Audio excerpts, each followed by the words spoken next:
I guess first of all, why did you choose Baylor?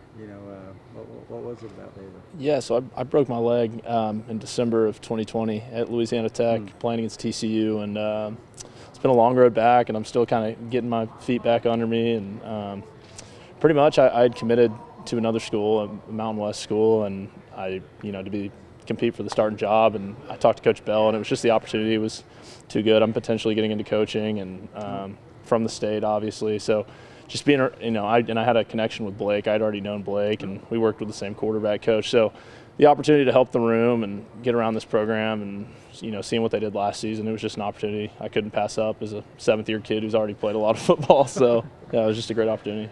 What do you feel like your role in this quarterback room is right now? Yeah, I mean, guys like Blake and even Kyron, they've been here longer than me, obviously, so they have a better grasp of the offense, I'd say. But just the experiences that I've had as a starting quarterback, obviously not at this level, but, kind of going through the ups and downs of a season and just kind of seeing how the whole college football deal goes and starting early, starting in the same time frame that Blake is going to be the starter this year. I started as a redshirt freshman and sophomore, so I kind of had some of those early struggles. So I think helping Blake come along, helping Kyron come along, and brace into some of the other guys, and kind of just trying to get in where I fit in with these guys in general. And they've established a great culture, and these guys have been awesome. Like I've told everyone, this is a place that, if I had the opportunity to play here the whole, time, I think it's a opportunity I would have never passed up to begin with. I think Coach Aranda's done a great job kind of cultivating a positive culture, and the guys really care about each other, and the coaches care about the players. So it's been a great opportunity for sure. Who's the quarterback coach you and Blake had? His name's Damian Williams.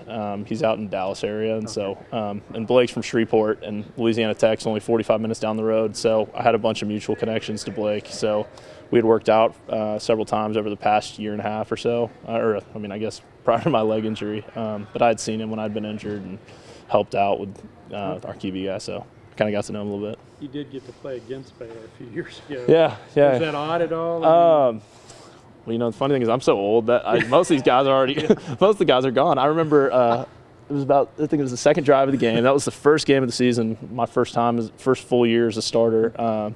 Second drive of the game, I threw a pick, and I was like, that was a pretty athletic play. Sure enough, I came back on my visit, and we watched the game, and it was Terrell Bernard. So I was like, oh, okay, yeah, so now this guy's in the league, and I'm the seventh-year guy who's just kind of filling in the backup role. But no, I mean, it was a good opportunity. I thought we played pretty well, just given we were an FCS program, but kind of getting to see McLean, given it was an opening game, there was a good crowd, and I'd heard such good things about just the program and atmosphere at the new stadium. So it's cool, but not many of these guys were around, I guess. But yeah. What did you see in Blake through those workouts and getting to know him? And did you catch his run there at the end of last year? And what were your thoughts on it? Yeah, absolutely. I mean, I had the opportunity to be a counselor at the Manning camp in 2019, so I was kind of able to get around some guys like Herbert and Lawrence and see some of those dudes. And the guys I work out with in California, they train a bunch of NFL dudes. So I feel like I've seen a bunch of guys, and kind of right off the bat when I saw Blake throw 2 years ago for the first time, I was kind of like, wow, this kid's just he's got like exceptional like twitch, kind of you see guys like Aaron Rodgers and Zach Wilson where they can kind of just like throw it from any angle, super, different arm angles, lightning quick release, a lot of velocity. It's not necessarily like a power thrower like some of these guys that you've seen in the past, but like just a really good twitchy thrower, and like kind of saw how smart he was and savvy and even keel. I thought he had a lot of attributes that could make him a really good QB. And then this scheme, I think just, with the different personnels and, shifts and motions and kind of being more like a pro-style system gives him the opportunity to kind of make some of those big plays down the field, which is kind of like what jumped off at first. But no, I think intangibly, he kind of has everything you want in a starting quarterback, and I think he's going to tear it up. So it'll be fun to help him out. When you say that you noticed a positive culture when you walked in here, what exactly does that mean? Man, everyone kind of says positive culture across the country. That's kind of what every program, I guess, trying to make. But here it's just really authentic. Coach Aranda's not necessarily like a rah-rah guy or anything like that, but they've done a really good job of just, him putting the staff together and him having a good strength staff that kind of just pumps that into the players. And I don't know, I think they just recruit the right type of kids. Some programs say that, and, they don't get the kids on campus who really are able to buy into that. It's a little more like, what can you guys do for me? Whereas here, I feel like it's a bunch, despite being one of the biggest programs in the country, they've just really brought in the right kid for the program, and they all kind of just buy into the mission of the program and the university. So I think it's been cool just to see offense and defense. It doesn't make a difference what side of the ball you're on. Everyone's just meshing pretty well. So I kind of think that, for someone who's been around the game a while, the college game, I think that kind of plays a huge part into why they had so much success, especially last season. So That person over player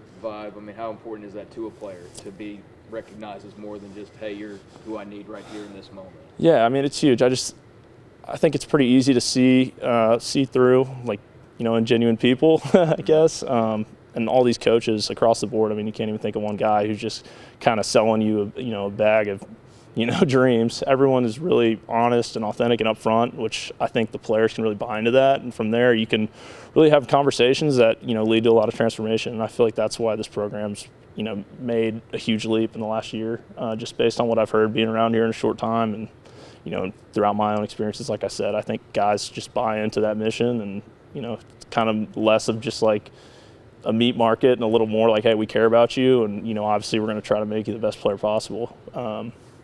But other stuff matters just as much or more. So I think it's easy for guys to buy into that. Luke, are you working on a master's or? I'm actually I have my undergrad, and I already have a grad degree. So now I'm just doing post-bac. I'm going to take 12 hours and figure it out. Just kind of get thrown in some random undergrad classes. So I'll be the old man. How old are you? I'm 24. Yeah.